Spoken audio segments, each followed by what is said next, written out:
প্রবল বৃষ্টিও এই লোকটিকে তার পরাজয় বিশ্লেষণ করা থেকে বিরত রাখতে পারেনি। তিনি একটি চীনা দাবা খেলায় পরাজিত হয়েছিলেন।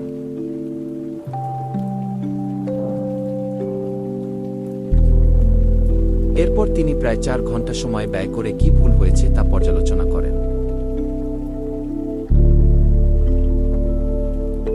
তার স্ত্রী তাকে বাড়ি নিয়ে যাওয়ার চেষ্টা করেছিল, কিন্তু সে যেতে রাজি হয়নি।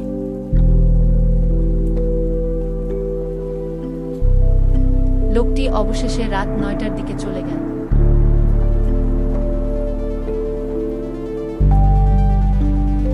দাবার প্রতি লোকটির ভালোবাসা অনলাইনে অনেককে অবাক করেছে।